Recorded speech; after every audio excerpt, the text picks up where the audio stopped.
Hello, mysterious person behind the screen, back again with another Doctor Who commentary. This time we're on the 5th Doctor and we are doing The Visitation.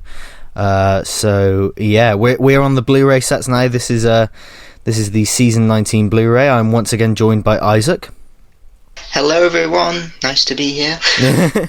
And so I guess if we're all set up, without further ado, if you would like to sync this up with the Blu-ray copy of The Visitation, put the episode to 0 on play all and press play in 3, 2, 1, go. Definitely one of my favourite 5th Doctor stories. Yeah, I think it would come in my top 10, but maybe not top 5. I do really like it, yeah. Yeah, it's... I know it's one of Peter Davison's favourites. Yes, it is, yeah. It was one of the first I saw, actually. First 5th Doctor stories I ever saw. So I've always got a soft spot for it. I just, I really like it, as we'll discuss as we go along this commentary. Mm-hmm. This opening sequence is fantastic. We never see these characters again, but it's such a great cold opening. Oh yeah, it is. It sets the tone really well, I think. And it's always obviously fun. If this was the new series, this would be the pre-title sequence. It would, yeah. That's very true. It's always fun when we never see like you said, we never see these characters again. But it's cool that we see this kind of setup for the story through their perspective. It's quite unique. Yeah.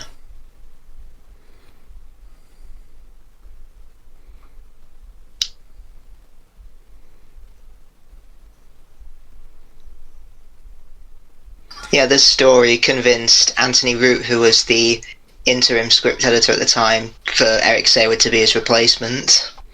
Ah, yes. Mm-hmm. And also, interesting enough, this was shot second, because Fall to Doomsday was shot first. It was, yeah. Because it was quite unusual, wasn't it, the way season 19 was shot? It was, Yeah, it was... And it went Fall to Doomsday, this, Kinder, and then Castrovalva. Yeah, and it's interesting, actually, if you... one day I would really want to try watching these stories in the order that they were shot, because I imagine it'd be really interesting watching Peter Davison's performance grow and settle as they go along. Yeah, because I watched Castrovalva quite recently, and the funny thing is, compared to this story in Fall to Doomsday, the main cast all look really settled in their roles. Yeah, even though it's technically their first story together. Yeah, that's very true. I mean, Nyssa, Tegan and Adric, Adric especially had most of season 18 to sort of settle in, but you're right, yeah, as a team and how they play off each other, I think they settle into it quite quickly. Yeah.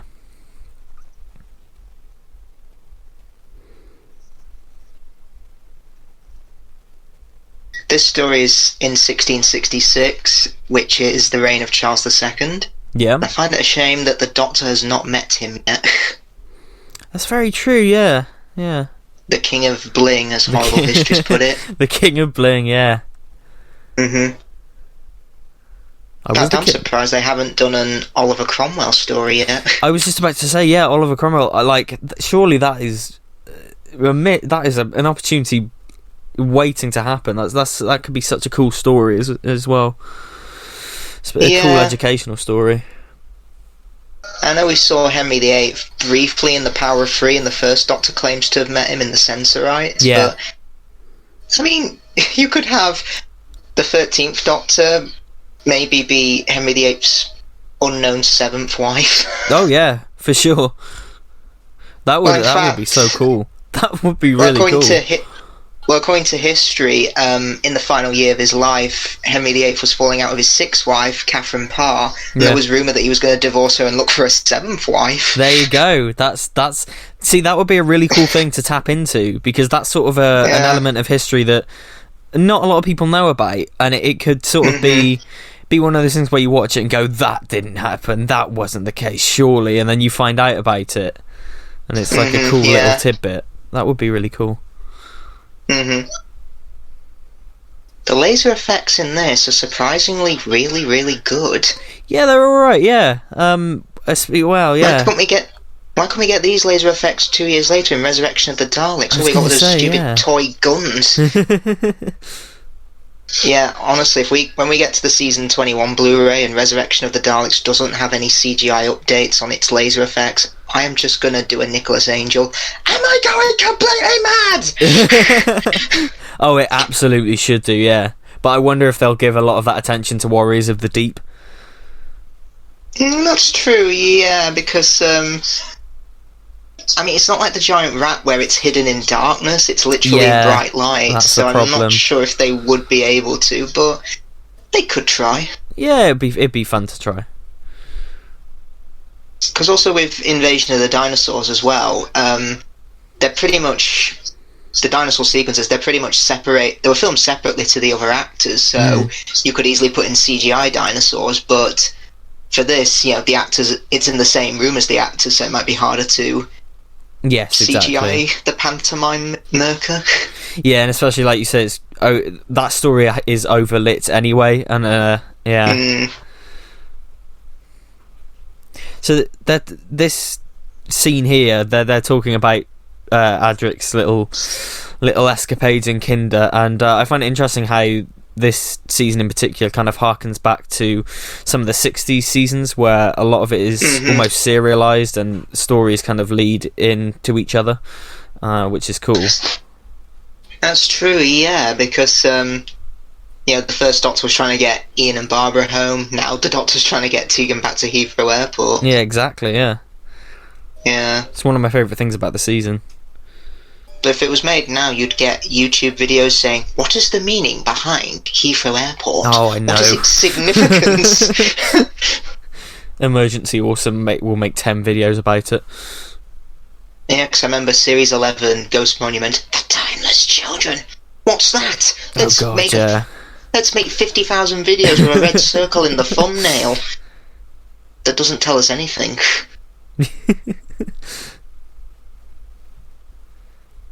I have read Eric Sayward's novelisation of The Visitation, and it's pretty much the same story.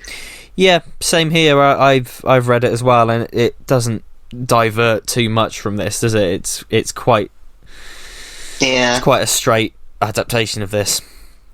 I mean, I've got the original 80s book, and I think particularly for the Peter Davison ones, the covers for that were just really boring. Yeah. It was just like a photograph from the story, and if you compare that to the 70s, they had really nice artwork.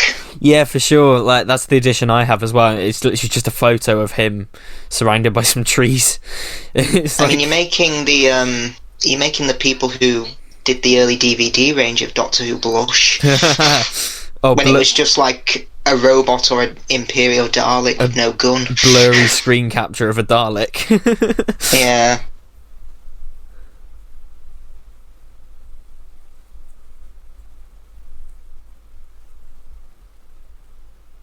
His hair looks really short in this. It does, yeah. I was going to mention that. It's interesting. Has he had it cut? Yeah, maybe.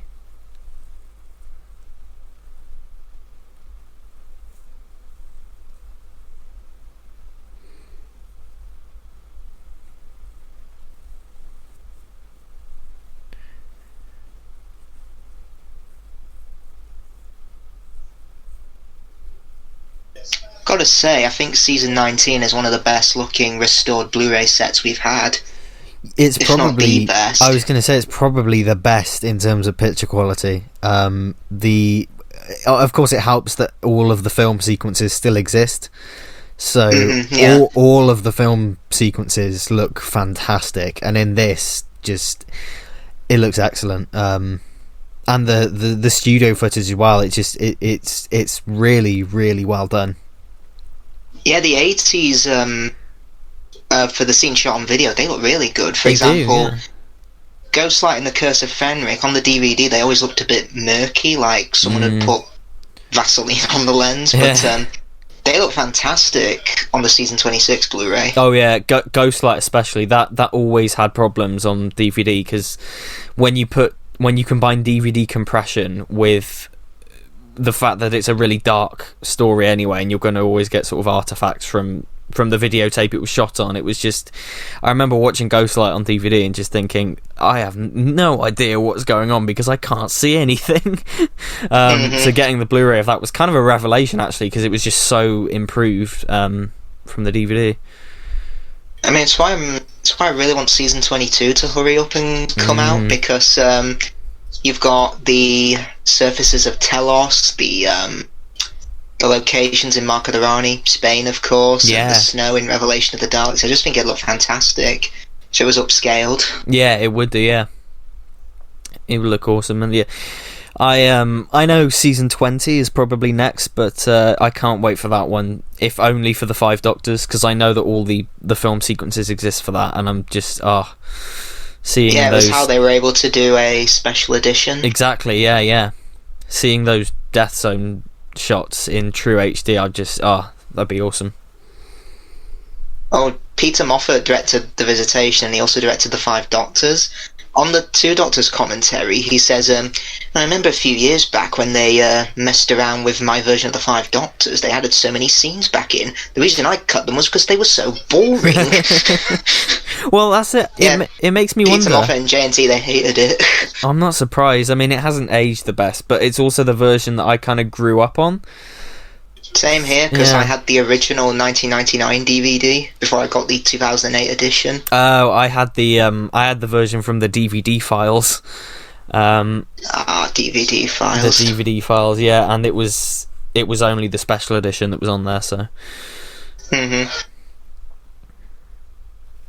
What was it? Oh god, this stunt! He went over his head. That must have been so painful.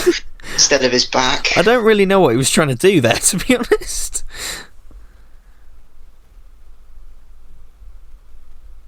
But coming back to the 5 Doctors, it makes me wonder if they're going to do another version of that for Blu-ray, because I feel like now time has passed enough that you could probably update those the Mr. Whippy effect. Plus, I quite like the extended scenes, because when I watched the original TV version after having the special edition only, I just thought, this is really choppy. It just feels really choppy. Yeah, I can see that. I quite like a lot of the extended scenes as well. I don't think they were especially needed, but it's nice to see them. I haven't watched the special edition in ages.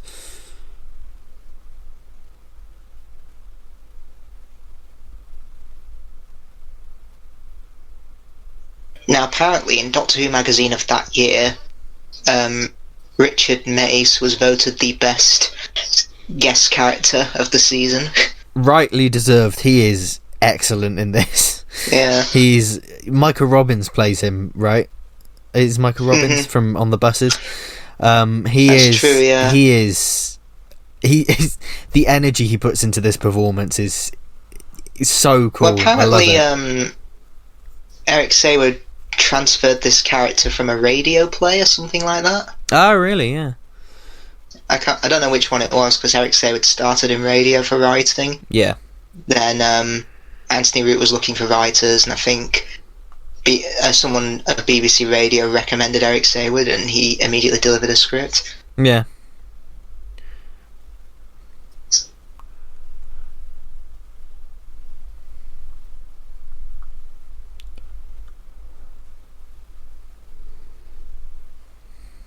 I mean, we're in the outbreak of the Great Plague, which occurred in 1665 and only ended when the Fire of London happened, which more or less got rid of the plague. I think that's what we now need to do with COVID. Let's burn the cities to the ground. Well, if Doctor Who's still going in however many years, do a COVID story.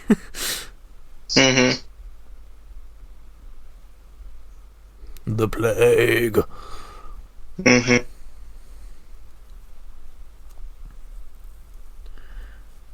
Yeah, there you go. Closure of the theatres. It is a COVID story. I mean, I really think that the Conservative government that we have now is more or less Puritans. Wow, yeah. Theatre is banned. It is sinful. Pubs are banned. Sport is banned. Fun is banned.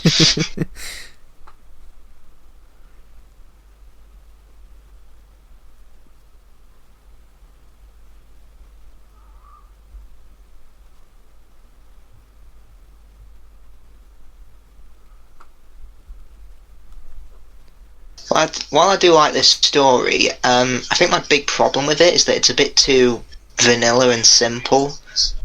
Yeah, that's fair enough. I think I quite like that though. I think it just sort of... Yeah, it's literally he wants the Pteroleptals want to wipe out humanity with a plague. Yeah. And take over the Earth. That's kind of it. They use mind control. Yeah. It's just a bit too simple. Yeah, that's fair enough. Yeah, I think it's but by revelation. It's just by revelation of the Daleks.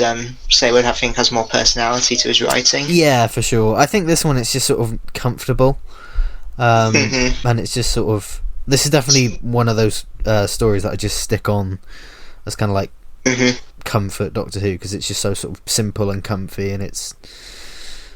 Yeah. Mine's actually Black Orchid. Yeah, that too. That's another one for me. That's comfort Who. I really like Black Orchid. It's a really good story. I know a few people who've said Time Flight is better than Black Orchid. What? Get out.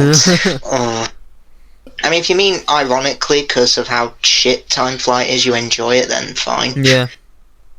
Oh, but the Doctor Who magazine poll for this season was, just what? Kinder came 7th. What? Well, yeah, Kinder was one of those stories that's, at the time it was quite poorly received, wasn't it? And it's kind of grown in stature over the years. Yeah. Yeah, I said to Trevor Baxendale, who's a writer, I said, I can't believe it came at the bottom poll that year. At least it's got a better reputation now. And he responded, yeah, the fandom's now grown up.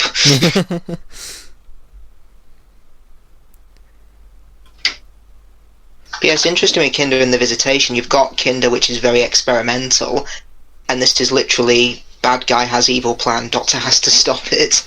Yeah, that's true, and I kind of... Because I really like Season 19 more than most people, and I think a lot of that is because it's quite a... Yeah. The variety is quite high in this, and like you said, like, you know, last week in Kinder was very experimental, and now we've got a nice sort of simple, comfortable, standard Doctor Who story.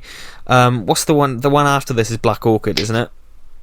Yeah, yeah, another historical. Yeah. I mean, funny thing about Black Orchid, I remember someone saying the reason I don't really like it is just I don't think it fits in this era of Doctor Who because it's a pure historical, and they'd been phased out for nearly 20 years at that point. Yeah.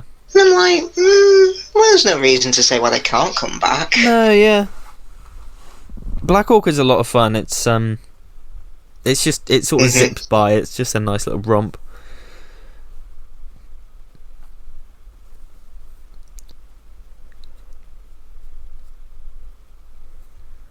That's a wig he's wearing.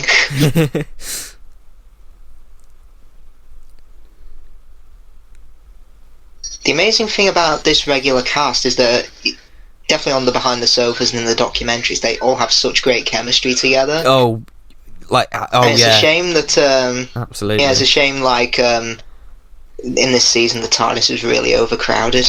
Yeah, it is a shame because, like you said, they have such great chemistry. It's yeah. I definitely don't think this would have worked with Tom Baker. Oh no, absolutely not. Tom would have... I mean, if this was Tom, he wouldn't even have looked at them. That's the thing, yeah, Tom wouldn't have given them the time of day. He would have been fully in this is my show mode.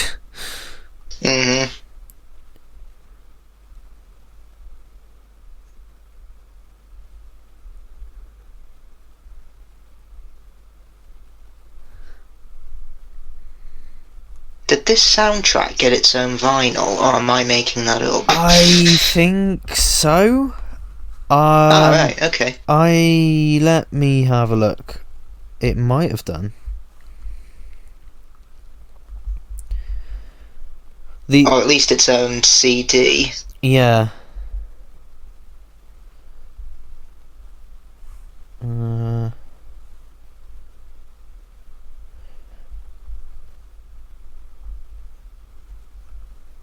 Oh no, it didn't. Oh yes, it did. Yes, it did. Right. Yes, it did. Oh, good.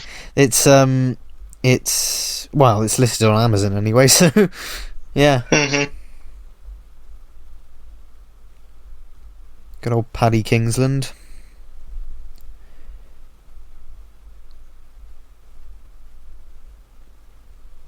I think this was also the first historical story since Horror Fang Rock. Yeah. That was 4 years ago. Yeah, it's interesting how Because Doctor Horror Who... Fang Rock is the early 1900s, I think. Yes, yeah. Heck, throughout the 1970s, there were only 5 stories.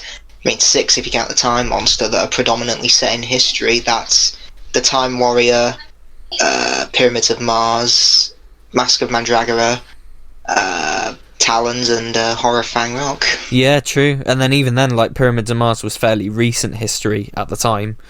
It wasn't way back in the past either. It was, yeah.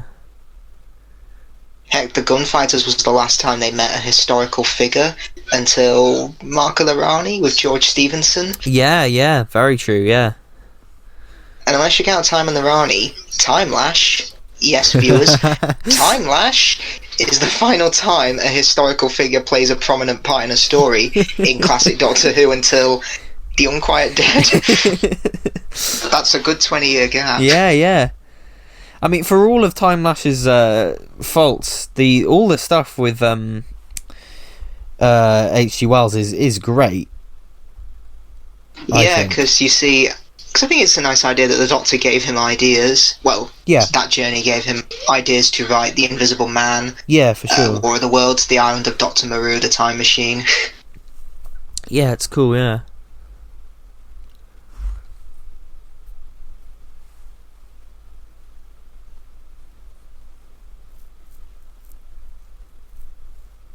And just going forward to the new series, from series 1 to 6, they had the Doctor meet a historical figure every year.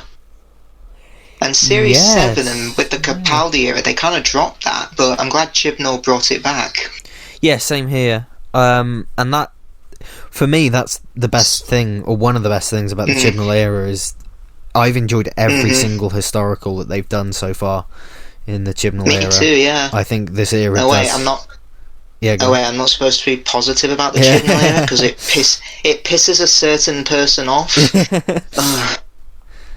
For those who don't know the story, I think back in January, the official Doctor Who YouTube channel uploaded a compilation of when the Doctor meets historical figures or journeys into history, and I commented, it's nice that Chibnall brought back the celebrity historicals after being absent, I think, from series 7 to 10, and some twat said, stop being positive about Chibnall, it pisses me off. Yeah. Oh, I remember baby. That. I remember... Oh, that was mental. Go back to Mummy. That's it. Well, like, stop being positive. It pisses me off. Like, how What are you? What do you have planet to be? Are you from? That's kind of a crap cliffhanger. I'm not gonna say. Yeah, they get locked in and the Doctor's not there. Yeah, it's not a great cliffhanger. I mean, at least they only had a day to see what happens next, not a week. Well, yeah. Mhm. Yeah, the scheduling is odd in the Davison years, isn't it? The whole... Colin Baker is the only Doctor from the 80s where this... I mean, unless you count season 18, where Doctor Who was on Saturday nights. Yeah, that's really bizarre to think. Honestly, I keep forgetting that Doctor Who is now on a Sunday. Yeah, same here. It doesn't... I mean, I quite like it being on a Sunday. It just doesn't bother me as... Yeah, it just doesn't bother me because, hey, at least I'm getting new Doctor Who. Yeah, exactly. I remember when it was announced that it was moving to Sundays, and, like, typical Doctor Who fans, they reacted like it was the end of the world. And it was just like, come on. It's a day move. God forbid they weren't around for season 19 to 21. Yeah. It's gone. It's on Mondays and Tuesdays. The show is dead. Yeah. Oh, now they've moved it to Tuesdays and Wednesdays. The show is dead. It's the same when people were, like, threatening to boycott the show over the fact that there wouldn't be a Christmas special. Oh yeah, the Christmas special was cancelled because one of my sources, and it's not ketchup, has said that the BBC doesn't want to offend Muslims by having a Christmas special. God. I don't know any Muslims, and my source is called Imaginary, and it lives in my head. But I trust my source. It makes no sense. What, like... I mean, honestly, it wouldn't surprise me if Revolution of the Daleks is on Christmas. Yeah, I mean, well, that's the thing, isn't it? We still don't know when it's coming out. At time of recording. This is when, like, I take like a few days to upload this, and by the time that this is uploaded, they'll have announced it.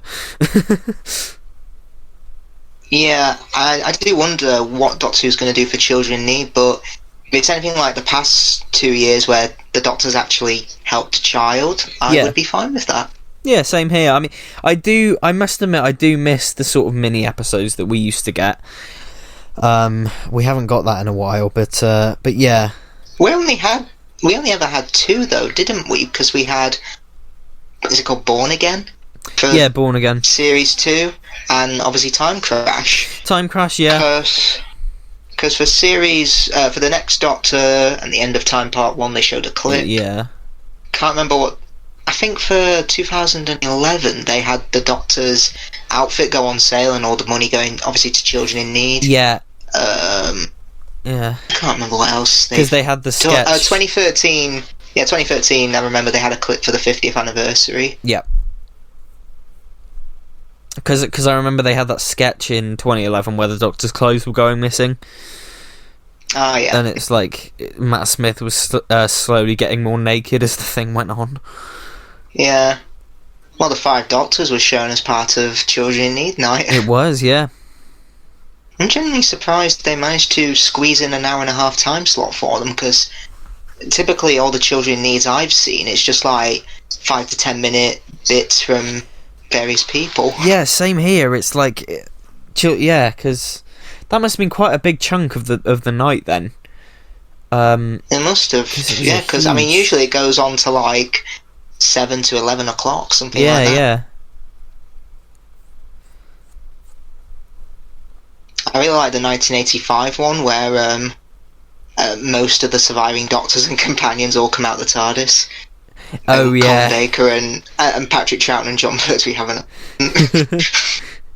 which apparently was staged. They didn't really have an argument. You can kind of tell it's staged, but it's still really entertaining. In fact, one thing I noticed is that Patrick Troughton, John Pertwee and Colin Baker, they're all in their costumes, but Peter Davison isn't. Yeah, Peter Davison That's a bit of a shame. looks like he's just come on from off the street. Yeah. Oh, it's a Kiwi.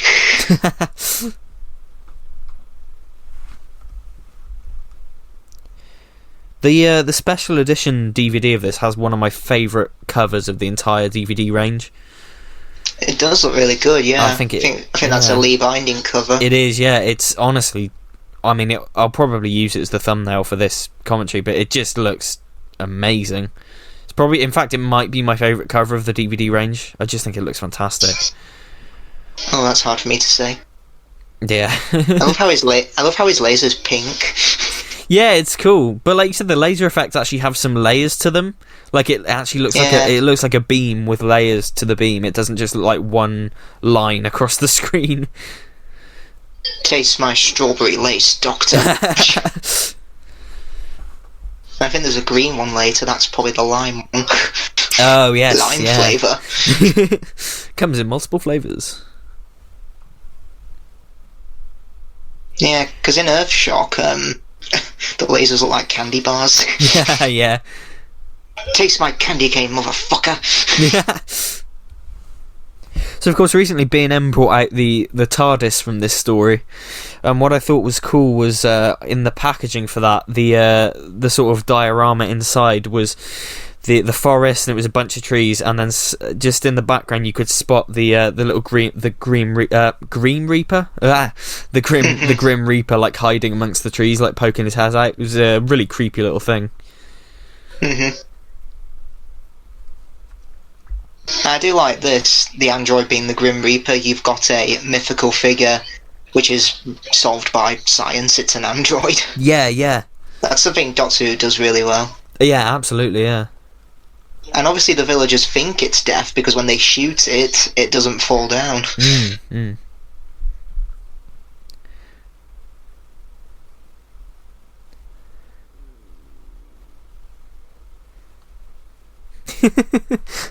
Oh, his performance is so wonderfully energetic. Mhm. Where are you going? Away! I do like the design of the android. It's so colourful. Yeah. It's one of those. It should be it should be worn by Doctor Who fans on gay pride parades. Yeah, that's true. Actually, yeah, it's one of those designs that's very, very 80s, but it does work.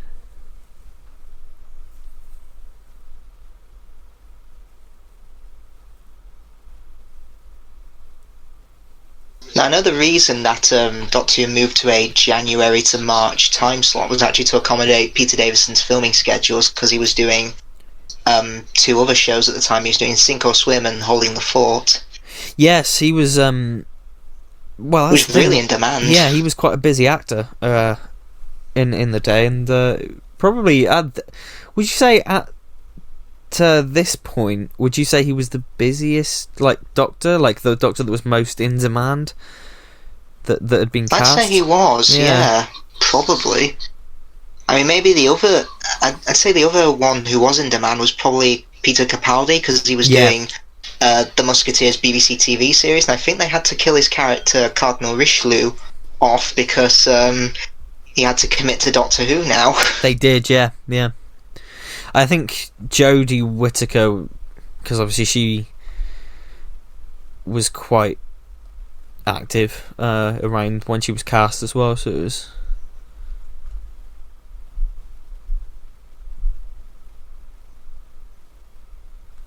Oh yeah, the Doctor's from Guildford. Yeah.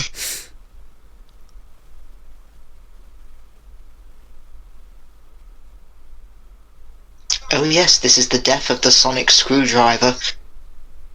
Yeah, and it's made quite a big thing of in in retrospective sort of interviews about this story. And Eric Saywood wrote it out because he thought, well, in my particular story, I just think it's used to get the Doctor too easily out of situations. Yeah. He'll probably get another one from his cabinet, but nope. Because I remember as a kid watching Smith and Jones, because in that story, the Doctor's sonic screwdriver gets fried, and I thought, oh, have they written out the sonic screwdriver? And then at the end, he's like, oh, I've got a brand new one. Got a new one, yeah. That's always the thing. They never want to leave it out too long. I think in the new JNT series. would have a heart attack if he saw how it was used in the new series. Oh god, yeah. Especially with Yeah, I'm really not a fan with how it's used in the new series. It's just used way too much as a magic wand. Yes. Yeah, same. They seem to have forgotten that sonic means sound. It doesn't mean magic. Yeah, same here. I think that's probably I one have of never my... known sound to fix barbed wire. That's probably one of my biggest complaints about the Chibnall era, is how overused the Sonic is, especially in those early Series 11 episodes. Fair play to Jodie.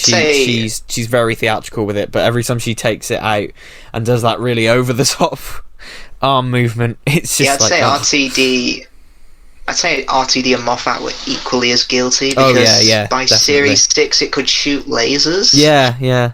Well, yeah, because he's using it to fight the silence, isn't he? He's back to back with River, and she's got a gun, and he's pointing it around like it's a gun, and it's shooting lasers from it. It's just come on.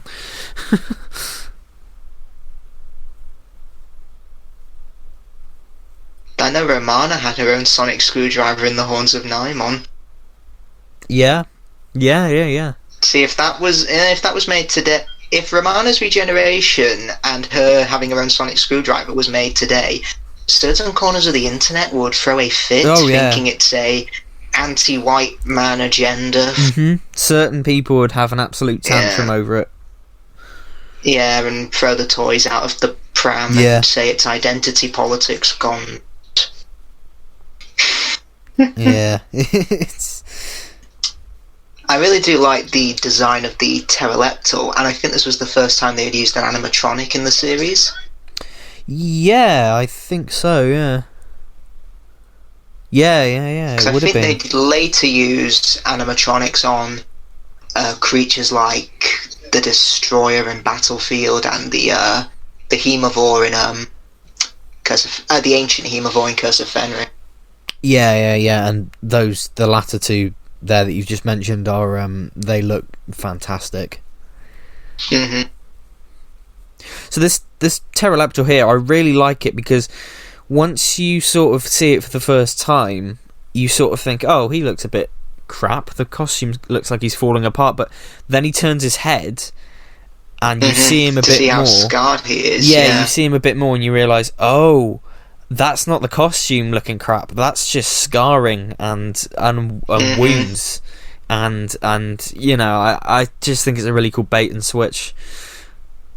I know they were mentioned in the Pandorica Opens as being part of the Doctors, as being part of the Alliance. Yeah.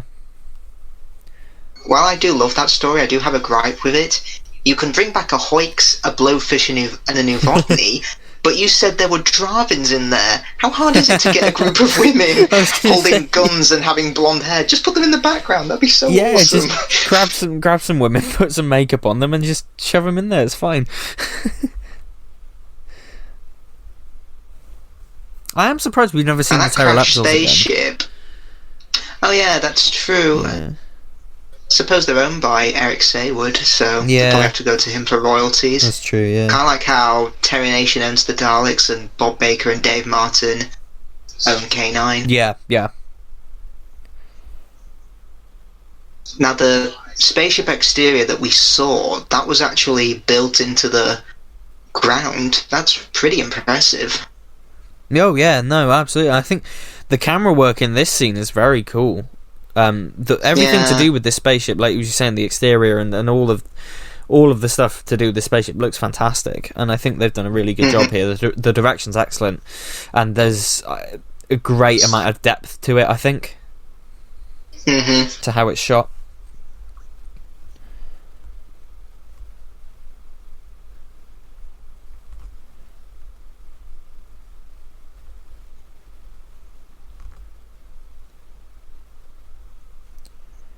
I did ask Eric Saywood over Facebook, because he answered it in a video. Yeah.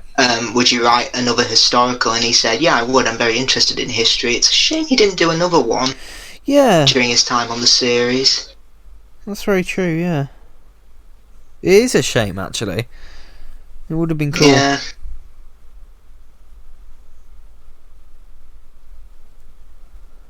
Yeah, I personally would have liked to have seen any of the Seventh Doctor era writers, Bob Baker, Eric Saywood and Terrence Dicks write for the new series. Yeah. Particularly Bob Baker, because I feel with some of his scripts with Dave Martin, like, the ideas are fantastic, it's just they're not well realised on screen because of budget. Absolutely. And I think their imagination would definitely have thrived under the new series, because the budget would have been perfect. Yeah, no, absolutely, yeah. The budget could have fit with the scope that they had in their head. I mean, was there a rights issue between Bob Baker and the BBC because of K9? Because he wasn't in the first two series of the Sarah Jane Adventures and only appeared again at the end of in the middle of series 3. Yeah. Yeah, because in Invasion of the Bane they say he's guarding a black hole or something. Yeah, and it was clearly a sort of move of like, we can't show this guy too much. He's like, he's in the cupboard. Yeah, well, it's kind of a problem it's also a problem when he does appear as a regular, because you've already got Mr. Smith who does all the technical and explains the alien stuff to Sarah Jane and the audience. So Yeah. You can't have two, so it's a bit of a problem. But I liked how they wrote around it by having the two be rivals. yeah, which is quite funny. Yeah, it's a nice little interplay that they have.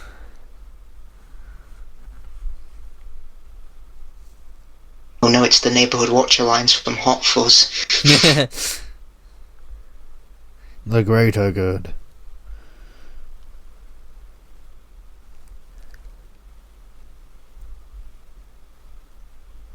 I wonder if that cage has got a rat for it to run in.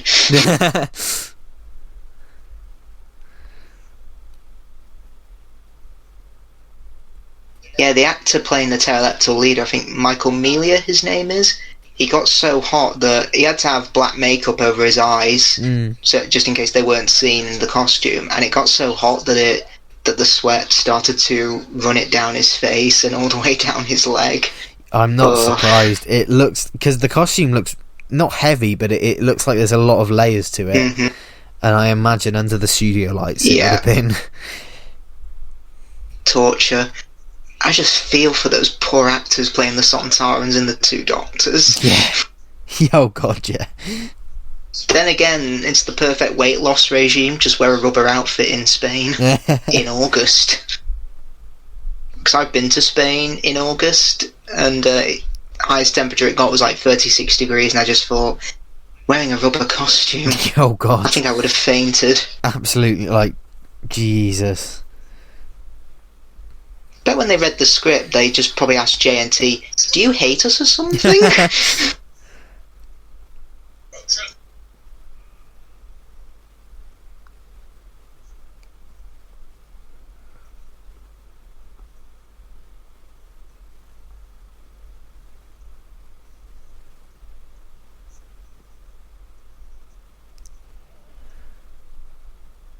I think this is a good story for Nyssa as well, because she makes that device to get rid of the android. Yeah. In fact, she's the only one of the season 19 crew, aside from the Doctor, of course, who actually wants to be there. Yeah, that's true. Because Tegan wants to get back to Heathrow, and by Earthshock, Adric's like, no, I'm always bullied and teased. I want to go back to E-Space. Yeah, that's the thing that a lot of people have against this TARDIS theme, is they always seem like they don't want to be there and they'd rather be anywhere else. But I don't know, I think it works quite well for how they play off each other, but I do see why people do get a bit tired of two of them constantly sort of moaning.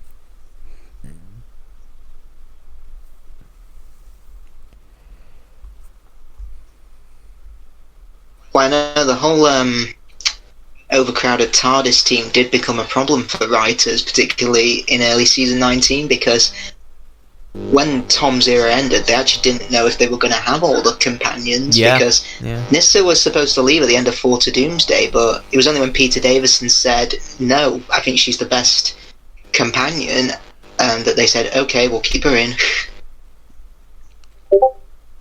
Yeah. It's... Yeah, I don't know. That's the problem, because the crowded thing can be done well, and it has been done well. Like, but I particularly think that Moffat is good at writing multiple companions, because if you look at a story like the Pandorica Opens and the Big Bang and the Series 6 opener, you've got more or less 3 companions there, and they all get time to shine. It's very true, yeah. But that's the thing, because that's a good point there, because I hadn't really thought about that story in like the Series 6 opener as having that many companions. I guess just because of River Song, I don't necessarily consider her a companion at points. Obviously she is. Yeah. But she definitely is. But you're right, yeah, he handles those characters and their personalities very well in that. Very well.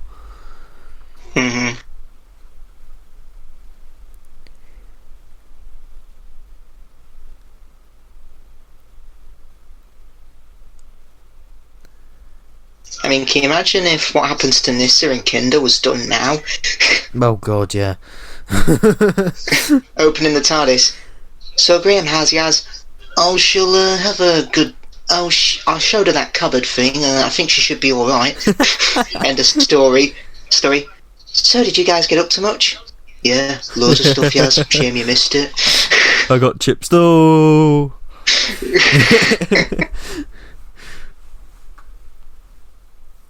So, yeah, because there seems to be some debate on Twitter currently about who is coming back for the next series. Like, some are saying that Ryan's gone and it's going to be Yaz and Graham. Some are saying that Ryan and Graham are gone and it's just going to be Yaz. Nobody seems to know. I mean, personally, if Ryan and Graham are going, I'd like another male companion. Yeah, for sure. Because I really like when it's the Doctor, a female, and a male companion. Yeah, they same seem here. to work best. Yeah. I mean, that's the thing, because it's sort of, in my head, I'm like, okay, which one of these characters would I sacrifice? And it would be, nothing against Tosin Cole, but it would be Ryan. He is the least interesting to me. I feel in Series 11, Ryan and Graham's arcs were pretty much completed. That's the thing, It was all about Ryan accepting Graham as his granddad and coming to terms with his estranged dad as well. Yeah, exactly. There wasn't really more to say with those characters, and I think that's very... in Series 12, yeah. That's very evident in Series 12 when you have things like... As an attempt to give him some sort of arc, they have that thing with the basketball, where in episode 1 he shoots it and misses, and then in episode 10 he lands the shot, and it's like it's quite flimsy. I mean, you could argue it's a bit of a confidence arc he has to go through, but it's not really brought up again in any other episode. That's the thing. It's just sort of, that was like a moment from a few episodes ago. It isn't really done properly. It's a shame. Yeah, it's like if here Adric in Castroval was saying, "Yeah, I'm struggling to solve this math problem," and by Earthshock he's solved it. He's done it, yeah.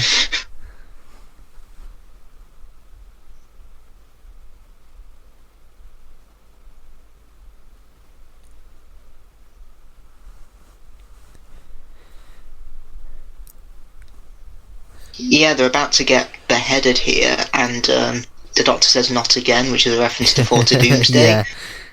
Say would actually cut that out of the novelisation, him saying "not again." I'm not surprised, yeah. Yeah, because he hated the whole referencing the last story and things like that. Yeah, and considering that at the start of this I said that I really liked that, it's interesting that he didn't like that. I guess it's just because he sort of wanted each story to be its own thing, but when you look at the season as a whole, it's nice that they are kind of linked.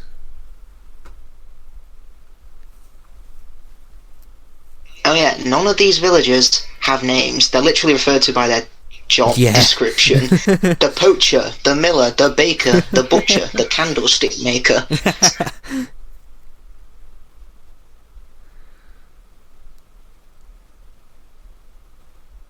It's interesting. This I think is a really good cliffhanger, actually, compared to the episode 1 cliffhanger, which was quite weak. This cliffhanger is cool. I like it. Yeah, and they had to wait 6 days to see if they'd get out of it. Yeah, see, that's appropriate for the time in which it was shown. It's a more dramatic cliffhanger.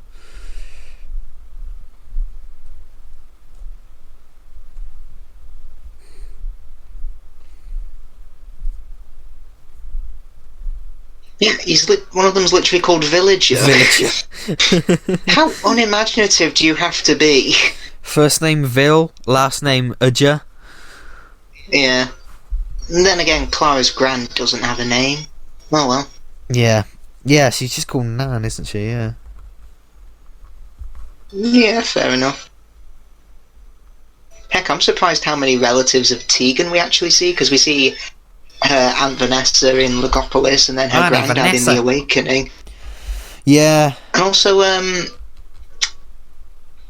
Arc of Infinity, isn't one of those lads her cousin? Yeah, they say that it's a cousin, yeah, for some reason. She has more... We've seen more relatives of her than Martha Jones. Yeah.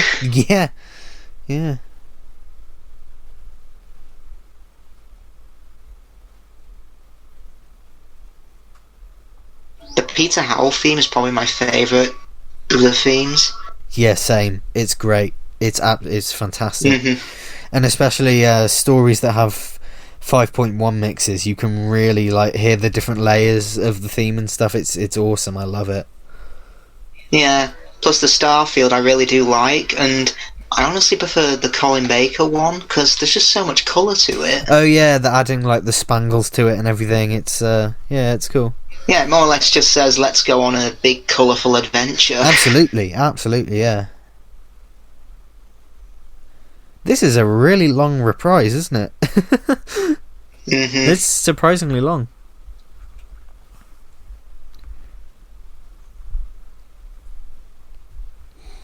Well, it's not like Meglos, where they have such long reprises and the episode itself is only 12 minutes long. If you cut out the reprise and the cliffhanger.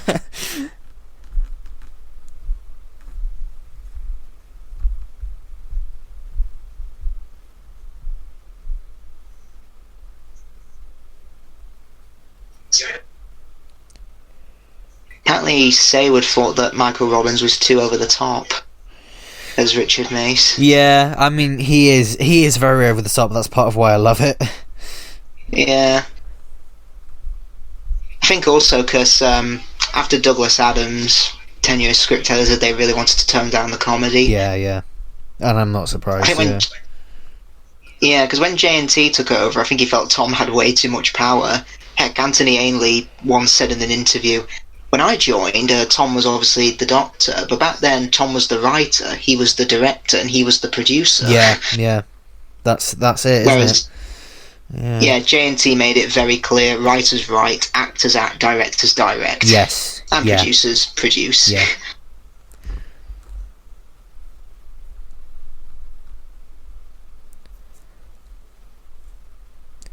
One thing I really like about this season, and I guess this era, is it really does make the TARDIS feel like a home.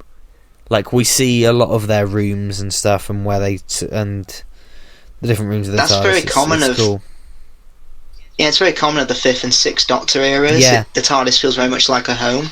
Yeah. But when Andrew Cartmel, I think, comes along for the 7th Doctor era, the TARDIS is pretty much a car. It gets you from A to B. Pretty much, yeah. It's sort of, yeah.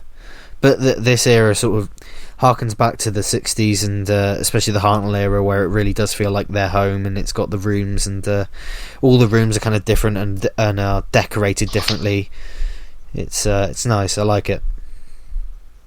Plus, I noticed that the companions here, they tend to stick to a regular costume. Yeah, and it's. I know a lot of people don't like that. A lot of people say it's kind of like a cartoon, in that they're in the same thing every story, whereas it used to be that characters would realistically change and be in different clothes. And that is true. That is definitely true, because it definitely does make this era feel more like a cartoon with a regular set of characters who have their own particular looks and everything. I suppose because maybe Lala Ward's costumes were probably the most they spent on each story. Yeah. They probably ate up all the budget. If you look at her costumes, like in Destiny of the Daleks and the Horns of Nimon, it's something that I think a female Doctor would wear. Yeah, oh yeah, absolutely. Particularly of that era. I love her pink outfit in Destiny. Yeah, it's awesome, yeah. It's really cool. And that's kind of what a lot of the fan art was based upon when Jodie was cast, I remember. A lot of it was sort of based upon the...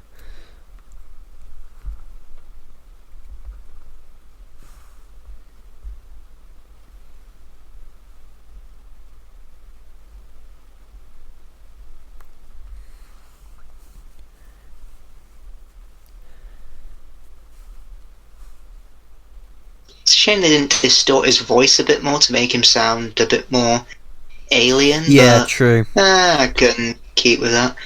I like how you can see the gills moving. Pardon?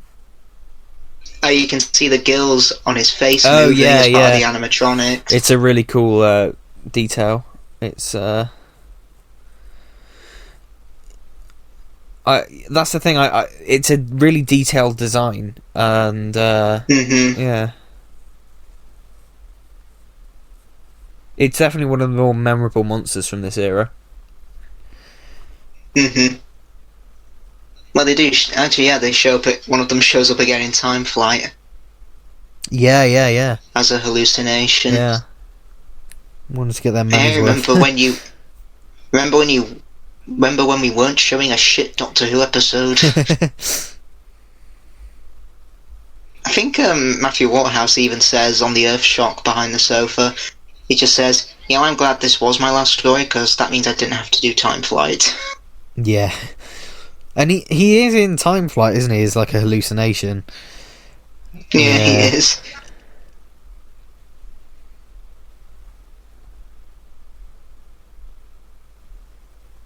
sounds Jamaican then. Went him.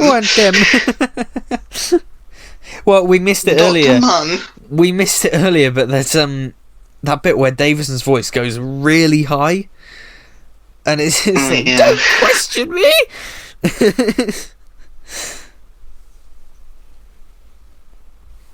Yeah, I think there's a bit coming up later where Tegan says maybe they left a forwarding address, and he's like, "Will you just Yeah. just look, please?"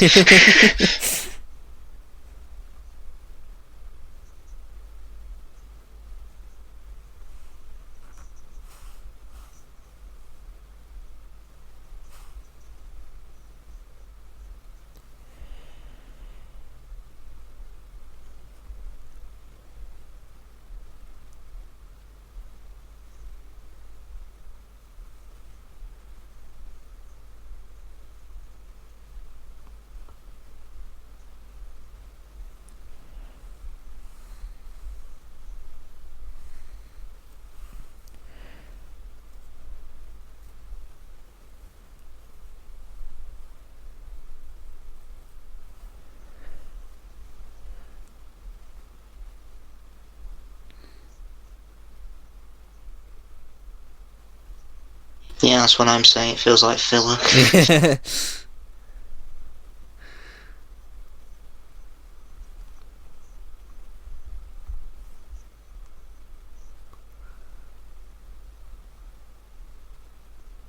Yeah, you're right about the voice, actually. At points it does sound like a guy in a suit, but yeah, it's just one of those things.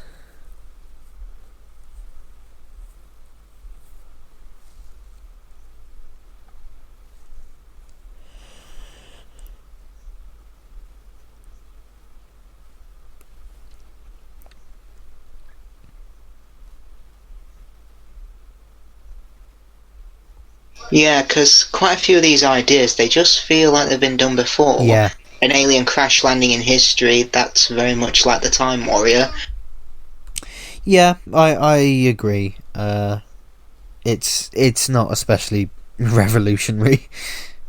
Yeah, but I think that's why a lot of people do like it, you know. It's not trying to set the world on fire with its grand ideas or that's reinvent the series. It just keeps you entertained for 100 minutes, and that's okay. Yeah, that's certainly what I like about it.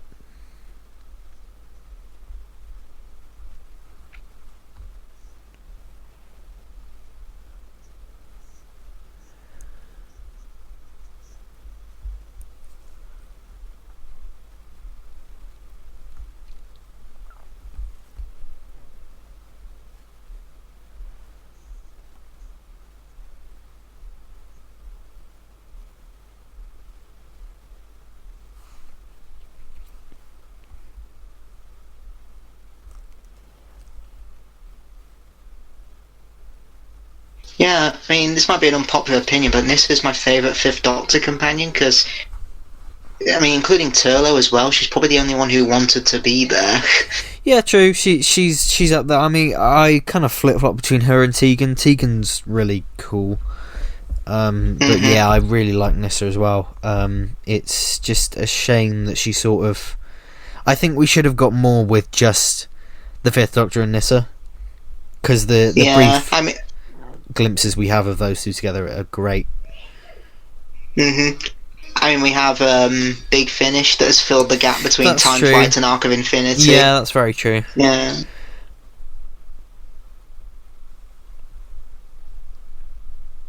I mean, you could argue that Perry wanted to be there as well, because she wanted to go on a holiday.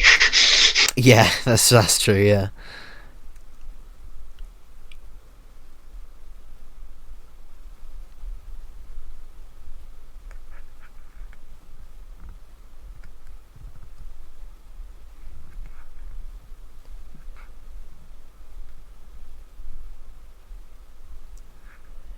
And it's also the era where JNT looked at City of Death and thought, we can do that, but we'll do it every year.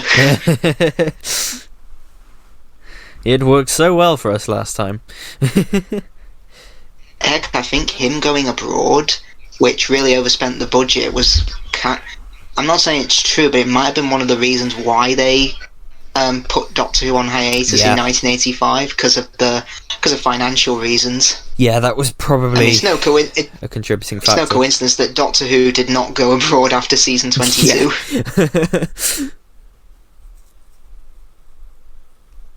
Yeah, after season... Yeah, because for 2 Doctors, some of the tape got damaged, particularly for Oscar and Anita's scenes, and they had to get the actors, get the crew back out to Spain. Very rushed. Then it turns out that the original tape wasn't damaged at all. It kind of makes you wonder why they didn't just kind of set up a set that looked like outside Spain. I mean, you know, on an 80s budget, it probably would have looked like absolute shit. But it's surprising that they didn't attempt to do that, because it must have been... It would have been hot under the studio lights. Yeah, for sure.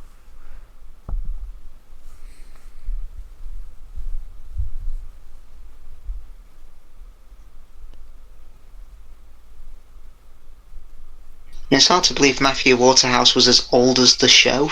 Yeah. More or less. He's also now older than William Hartnell was when he played the Doctor. Yeah, that's so bizarre to think about. I mean, he's still technically a runaway, artful, dodgy teenager on Big Finish. Yeah. Yeah, Sophie Aldred once said, "Oh, it's great playing Ace on Big Finish because I can still be a 16-year-old at my age." That's the thing about Big Finish. You can just slip back into the way things were, really. Mm-hmm. Yeah, because whenever I picture it in my head, I always picture how they looked in their respective eras rather than how I know they look now. Yes, yeah. I mean, Colin Baker once said, "Oh, I could come back to the series, I suppose. I could come back as a Slovene."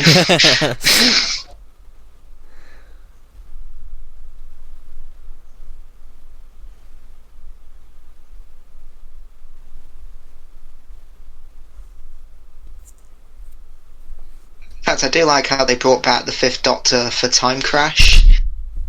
Yes, yeah. Because you can see the 5th Doctor's influence on the 10th Doctor. Oh, absolutely, yeah. It was really, really nice. Heck, Paul McGann has not aged a day since the TV movie, so he could easily come back. Absolutely. We still need that Paul McGann spin-off series. Give him a little mini-series on iPlayer. I would love it. Because I know the BBC are always like, well, we don't want to confuse the brand by having 2 Doctors at once, and you know, to an extent, I agree. But we'll keep bringing back the 10th Doctor, you know, smirking and saying, me again." That's what I was going to say. It's like, well, you're saying that, but you're also like plugging the 10th Doctor in what should be the 13th Doctor's stuff. So I mean, it's reminding me a lot of... By that excuse. It's reminded me a lot of the final 2 seasons of Game of Thrones, is because they ran out of books, the writing got so poor that they just referenced season 1 so many times, and they might as well have stuck up a sign saying, "Have you seen season 1?" I mean, they might as well stick up a sign now saying, "Have you seen the 10th Doctor?" I mean, because this thing, it's like... I understand why, because obviously he's arguably the most popular Doctor of all, and I get it. I absolutely get it. But I just don't buy the excuse of, we don't want to confuse the brand by having multiple Doctors, when you're literally overshadowing the current Doctor's run. And yeah, I don't know. You look at things like DC and Marvel, who are like, in their films, they are now fully embracing like multiverses and having multiple versions of the same character played by different actors and stuff. It could be done. It could be absolutely done. The amazing thing is, that's all down to an animated film from Sony that no one thought was going to be a success. Yeah. And heck, it didn't even make that much money compared to other influential films of this era. It only made like, what, 300 million worldwide? Yeah. But it was such a let's be honest, a masterpiece that it's already been influential. It was, yeah. It's already been influential on so many things.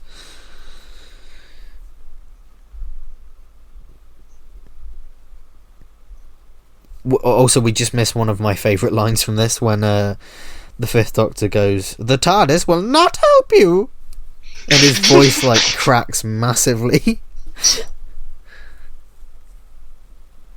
The Doctor's finally hitting puberty.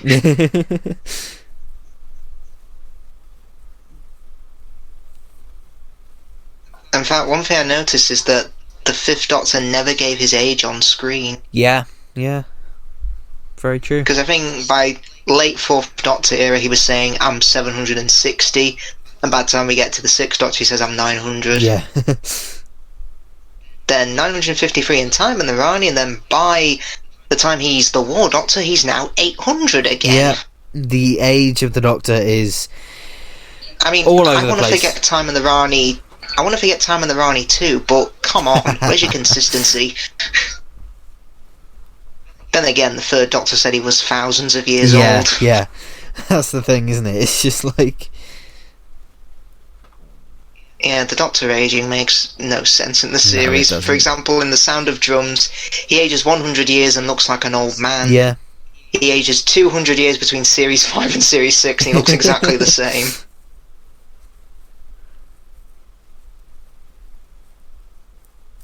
It's Doctor Who, you've just got to go with it. Mhm.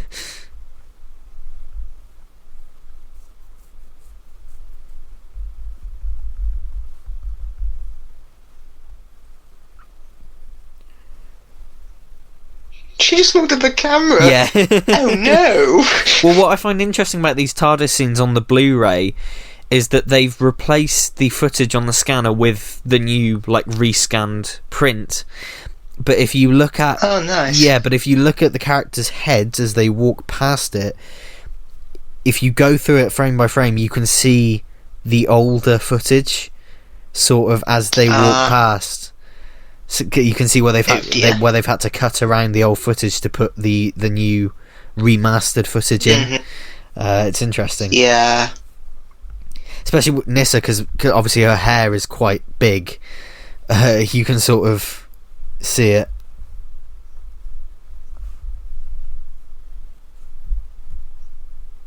It's a shame of the pteroleptals we don't see more of them, because, I mean, we see two more in part 4, but it's a shame we couldn't get a couple more in costume. Yeah, it is a shame, yeah.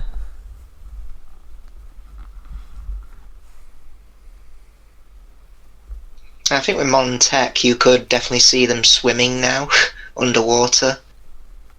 Oh, yeah, no, absolutely, yeah. It could be awesome. Yeah, that's what And I mean. if they brought back the sea devils, they could show them walking underwater or swimming. Absolutely, that's the thing. I'm so shocked they haven't brought back the Sea Devils. But this is the thing, true. right? Every single year, every time that they are filming near a beach or near any bit of water, every single The return year, of the sea devils. that rumour comes back every single year. I remember in Series 12, it was...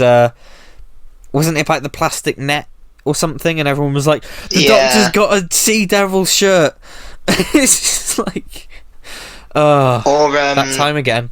Usually now it's the Sea Devils or the Rani. Are they coming back? Or Omega? Yeah. Sea Devils, Rani or Omega, they seem to be the prime candidates. Yes. In fact, one thing I've noticed that has never been resolved, in the Pandorica Opens, when River's in the TARDIS, she hears a voice that says, "Silence will fall." We never know who that voice is. Yeah, at the time, I assumed, like, as a kid, I just thought, oh, that was probably an early voice for the Silence that was obviously then changed, and... yeah, it could have been. Well, that's the thing, I think at the time it was intended to be the Silence, but obviously that got changed when the Silence actually appeared. Honestly, when I first heard the Silence voice, it did scare me, but I thought, General Grievous? Yes, because they talk like this. Whereas, like that, I find the voice in the TARDIS creepier. Silence will fall. It sounds more intimidating to me. Here it comes. Yes. R.I.P. the Sonic Screwdriver. Here it comes. It wouldn't appear again until the TV movie. Oh yeah.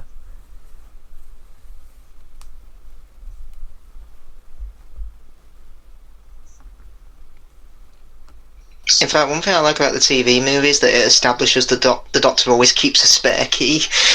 Yes. In case he loses his own. Yeah. It's in a cubby hole above the P. Cubby hole above the P. Like when the Master locks the Doctor out of the TARDIS in Utopia, I'm just like, Doctor, get the spare key above the TARDIS. Yeah.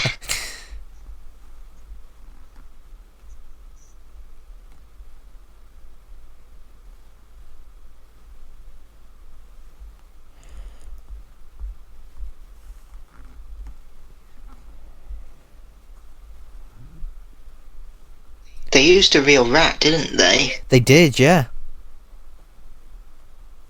And it's... I'm surprised, yeah. I'm surprised that wasn't a health and safety issue, because if a place is caught with a rat, usually they're shut down for violating health and safety. Yeah. But I suppose because they had to use rats, then they got away with it.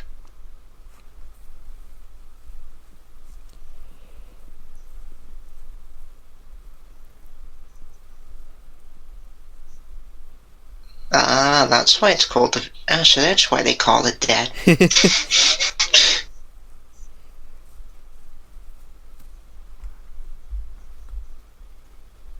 What would be the hardest Doctor Who title to say within the story? Let me think. Oh, Susan, you're quite an unearthly child. Look, Barbara, it's the Aztecs.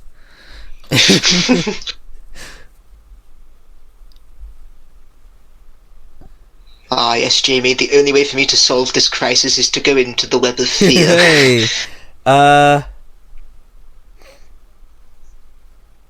look at me, I'm the Doctor, the Widow, and the Wardrobe.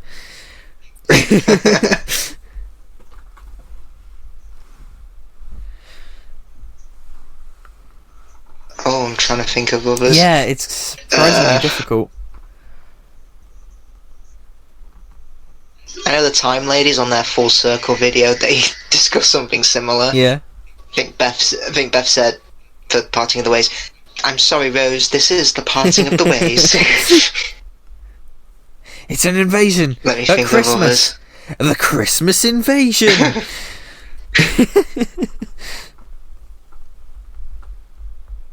The only way for me to solve this crisis is to trek through the voyage of the damned. Hey, that's not bad, actually. In fact, they had a perfect opportunity when the Doctor, after the Titanic gets hit in that story, the Doctor could have said, bad name for a ship. It really was for the voyage of the damned, wasn't it?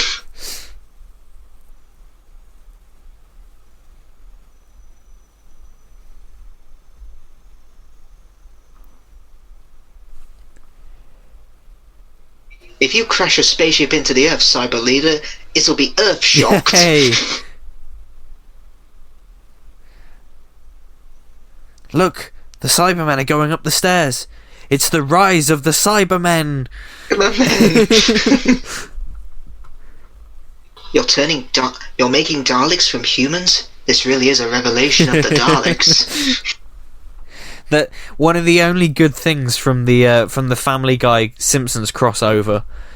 At the end, Peter says to Homer, "You see, what's he say? He says, look, I just want to be a family guy," and Homer goes, "I understand. I'm Other Simpsons." It's like the only good joke from that crossover.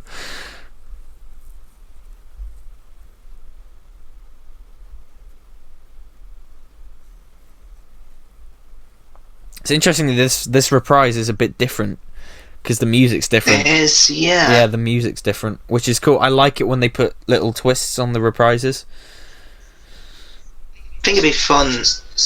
Also, the viewing figures, especially with the schedule change, did double from season 18 because they got to on average, it was like 9 to 10 million viewers. That's really impressive. Yeah, yeah. And I wonder, had they kept Doctor Who throughout Davison's era on Monday and Tuesday, would the viewing figures have been more like that? Because for seasons 20 and 21, they dropped to like 6 to 7 million. Yeah, it's interesting. Sometimes, like, hindsight is 20/20, right? So it's like it's Mhm. interesting how changing one thing might have affected another. Like, yeah, I don't know. Well, it's like when Series 11 came out. It only did well because it was on a Sunday. Yeah, Yeah, and by that logic, I can say Season 17 only did well because ITV was on yeah. strike. Context is your friend, and it matters. To say it's a get woke, go broke agenda, or audiences don't like the PC storylines, that's just an incredibly narrow-minded Yeah, view. exactly. And if you genuinely believe that, go outside a bit more. Yes, yeah. I mean, you can't now because the world's a bit scary at the moment, but when we're allowed to, please go outside a bit more. It's a small, like you said, narrow-minded, like, simplistic worldview. Yeah. Yeah, I could say the reason Treasure Planet from Disney bombed was because it had a female captain in it. Yeah, yeah. I mean, yes, it did have a female captain in it, but that's not the reason it bombed.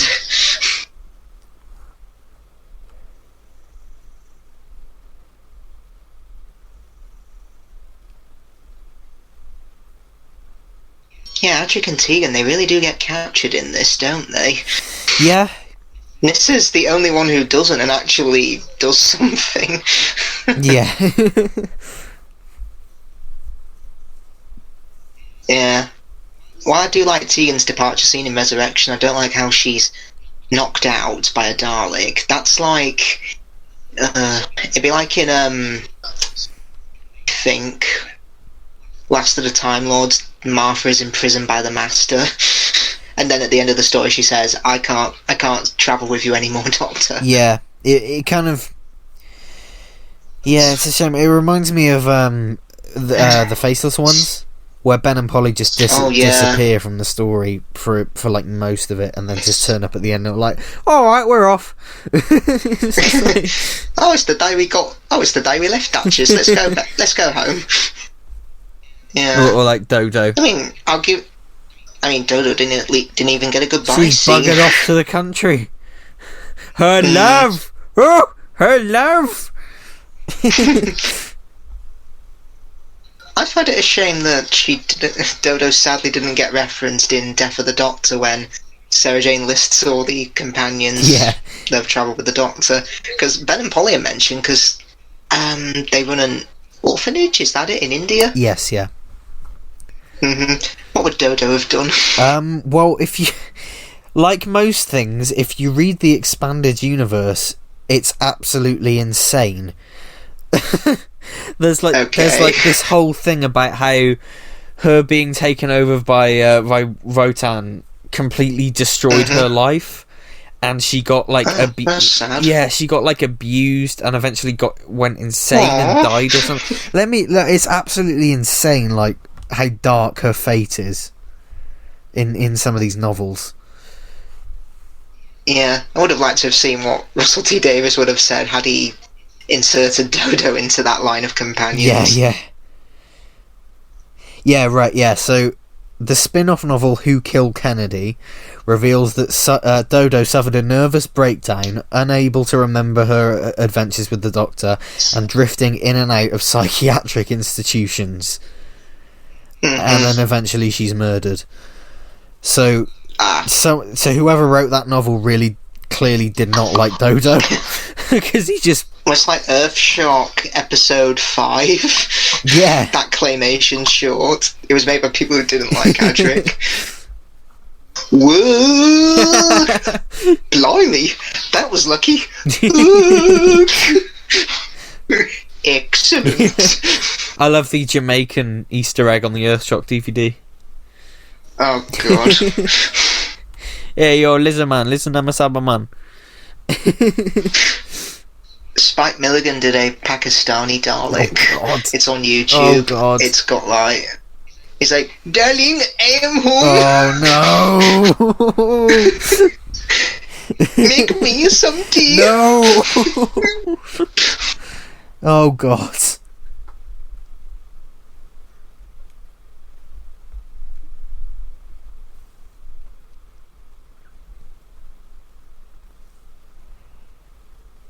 personally, going back to Dodo's departure, if she was included in the Death of the Doctor lineup, I'd have had her living in France like a great times a million grandmother. Yeah. Anne Chaplet from the Massacre. Yeah. I would have had her living in France. I would have had her regaining her Liverpudlian accent that she has in one story and then loses. Yeah, it's in the arc, isn't it? Yeah. Hey, look at him then. Me nose is running. I think it could be in that story, but I think the Doctor says to her, "How can you not speak in that offensive dialect, my dear Dodo?" Yeah, he's like, "Oh, I must teach you some proper English." And then, like, literally the next episode of that story, she's speaking the Queen's English, ridiculously posh. Yeah. Oh, I'm sorry, Stephen. Yeah. They should have had the balls to just keep her accent. I love this bit. G'day! Yeah, g'day! Polystyrene boxes is my one weakness.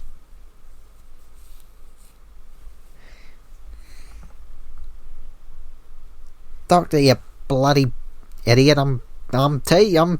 I'm behind some bloody boxes. You bloody prick. Well, she was mentioning that goodbye Sarah Jane, wasn't she, for her funeral? She was she showed up to the funeral with Nyssa. Yeah. I have to wonder, how did Nyssa get there when she was left on Terminus, which was however many years in the future? Well, a lot of people like took it as like that Tegan and Nyssa kind of hooked up and were now like a couple. And it's like, yeah, I took it as that. I did, yeah. Oh, cool. It's like, yeah, I'm like, well, I mean, I don't know how they met again after, but they both left. But you know what? Cool.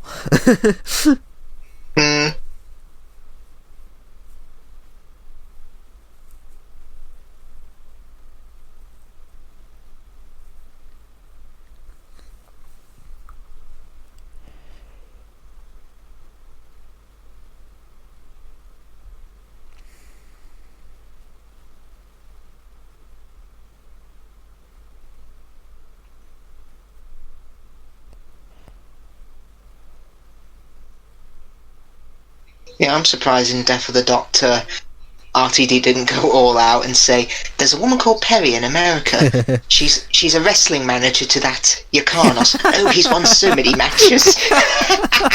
That would have been amazing. Oh my god, that would have been fantastic. Well, when Philip Martin did the novelisation, that was his ending for Perry.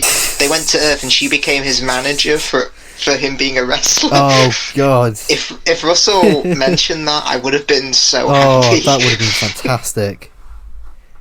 Oh my god, I'm so annoyed that never happened. Yeah, because I'm not a fan of her being married to Yakarnos, but her being his manager, I think that'd be cool. Yeah. Nicola Bryan wasn't a fan either, was she? She didn't even realise until later on. Yeah, when she sees it, she's like, "Oh dear."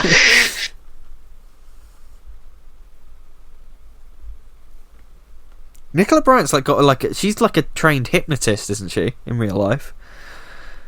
I think she is. She does all these Twitch like hypnosis streams and stuff. Right, this always puzzled me. They just wave at each other and then the android appears. Hi, behind you. Hello. And they just... I mean, was that part of the plan? They wanted to lure the... Well... Oh god, him kicking the android reminds me when Obi-Wan kicks General Grievous in Revenge of the Sith. He kicks him and goes, screams. Ow!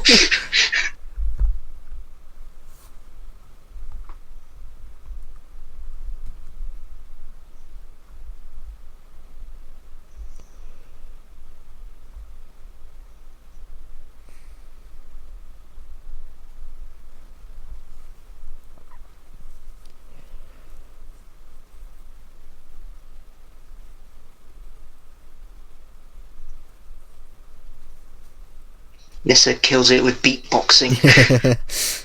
Well, you know, we had the Stormzy thing the other year with the spiders and arachnids. Mm-hmm. Yeah.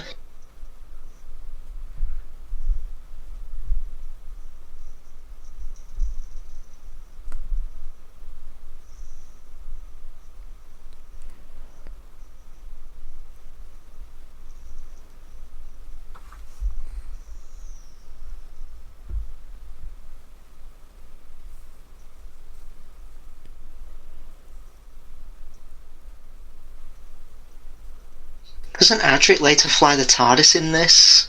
Yeah, I think so, yeah. Or he attempts to.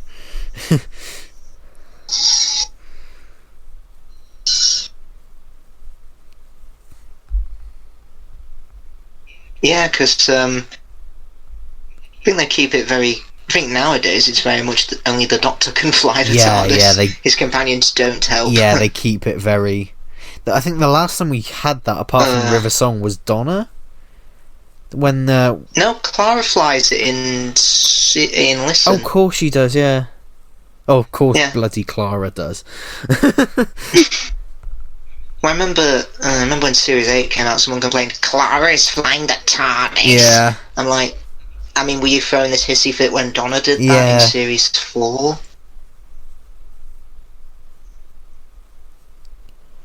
I think it was part of that trial of Stephen Moffat. Ugh.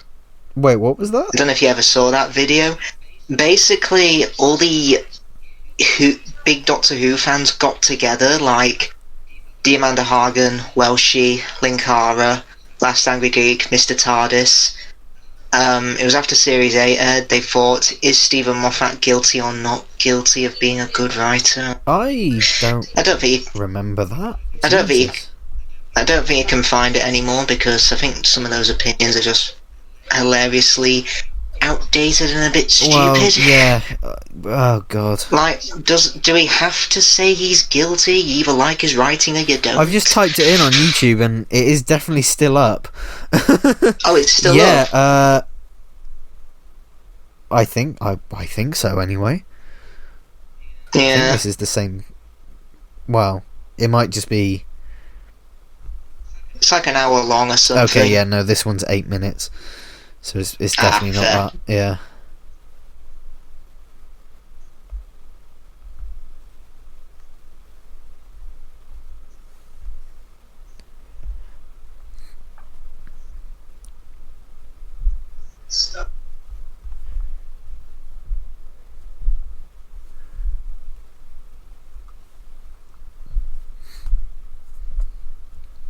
I like how even the Doctor's surprised that... Wait, what? Who's flying the TARDIS? Yeah, I'd love to see 13 get that reaction if Ryan, Yas or Graham were flying it. Heck, I think in the second Doctor era, Jamie even says to Salamander, who they think is the Doctor, you said we were to never touch the controls. Yeah.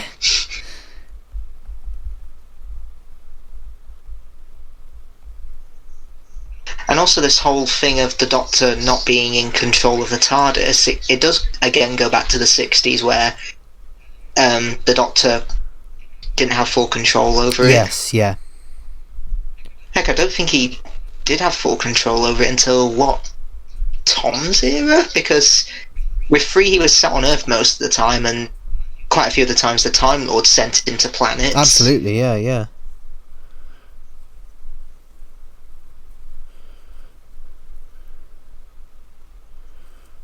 Maybe other Doctors are better at flying the TARDIS than some other incarnations. Heck, when the 12th Doctor at the end of time and the Doctor said, do you happen to know how to fly this thing?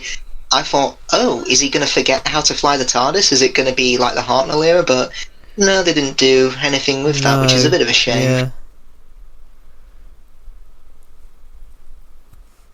Sort of one of those things, that generic sort of post-regeneration line, isn't it? Mm-hmm. Well, yeah, with every new series Doctor, they've always made a comment about a body part.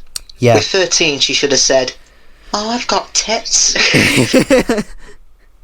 I've got a 14, if it's a man... Yeah, 14, if it's a man again, he'll say, oh, I've got a dick again. Actually, we don't even know if Time Lords actually have genitals. Yeah. My Doctor, what big tits you have.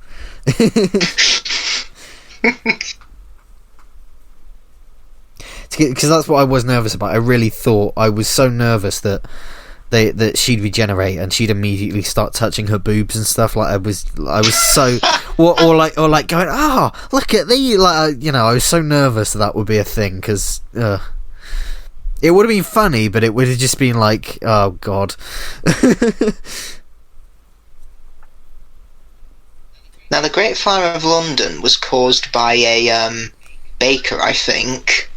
Yes, it was. I could be wrong, but I think he got distracted by a couple of young boy thieves who were taking his stock. He tried yelling at them throughout the door, and he didn't realise behind him that the fire had started. Oh, right, yeah. Yeah, could be wrong. Yeah, and the reason it spread so much is because of all the houses were made of wood. Yes. Yeah, that's it's interesting actually. So I do. When I went to Young. So I do wonder, did the pterodactyls kill the baker? Yeah, because he's nowhere to be seen.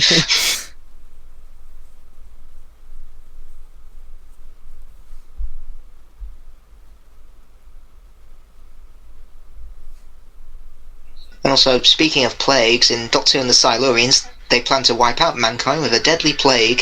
True, 50 years later, it came true.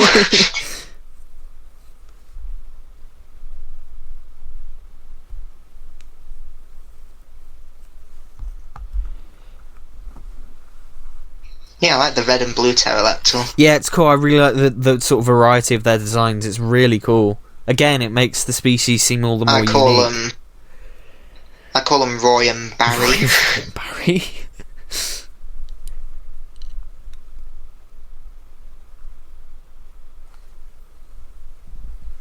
Was this on location, or was it in Ealing Film Studios? Because it's definitely shot on film. Yeah. Wow.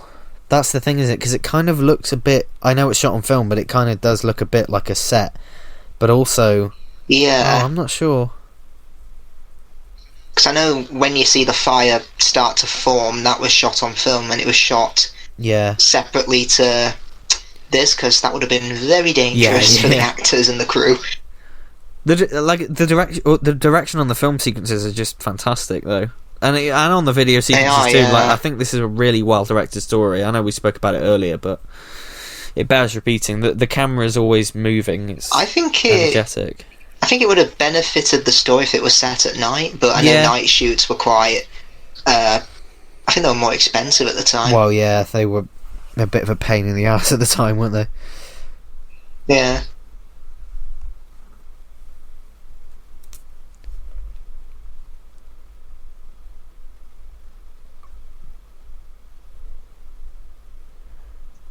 Yeah, this looks like... I think we're back on videotape here. Yes, we are, yeah. Quite a jarring cut to videotape.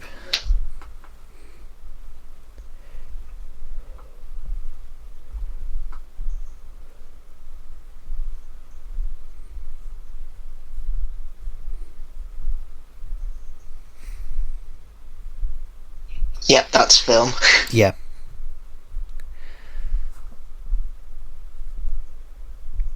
He just clobbered a pterodactyl. Bit awkward for the pterodactyl to shoot it. Just hit it with the gun. Yes, this is what guns are used for. Then again, I think those types of guns, they take ages to reload. Yeah, they do. Yeah. And she probably wouldn't know how to. Yeah. God, yeah, you're right. Whenever it cuts to film, it's quite jarring. Yeah, and there's like an orange light to simulate a fire. Yeah, this is quite gruesome, this, and how the pterodactyl leader dies. Yeah, it is. He's literally boiled. Boiled alive, yeah. He must be like, fish! Oh no, that's me! Burnt to a sizzle. Hey, my name's George Cauldron. Is Suzanne nearly ready? Almost. Just give her 20 minutes.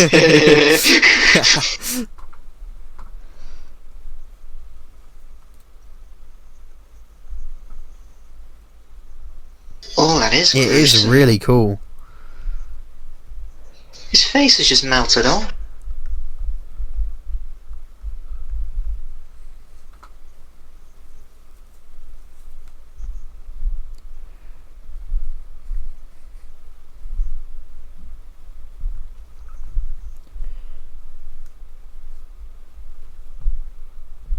Yeah, but the whole Doctor starting a fire, that was, the Romans did it first. Yes, yeah. But it is a cool idea, so, yeah. It is, yeah.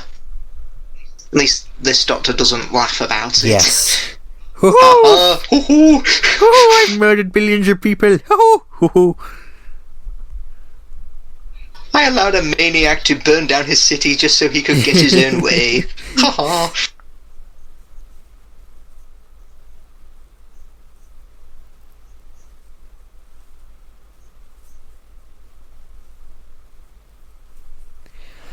Doctor in a nutshell. I'll explain later. And we get a nice little... Great final image. Yeah, we get a nice little do we you there at the end. Before leading into the theme, we get a nice little hint of it. But yeah, no... So if you didn't know your history and you saw the Pudding Lane sign, you'd be like, I don't get it. But yeah, no, I think it's a great story. I really enjoy it. Yeah, it is a bit vanilla in areas, but I do think it's really good. Yeah, it is. It's a good, solid Doctor Who story. It's just, really solid, good fun, I think. Yeah, if you want an hour and a half of entertainment that's not going to revolutionise the series or change the canon or lore in any way, then just pop this one on. Yeah, and it's a good sum up and a good example of what this season in particular is like. And of course, this one was voted for by people on Twitter. I put a poll out asking what story. It was, yeah. Yeah, it was between this and Kinder, and for a while Kinder was winning, but this did beat it out. So yeah, thank you to all who voted on that. Right, what are we going to be doing next time?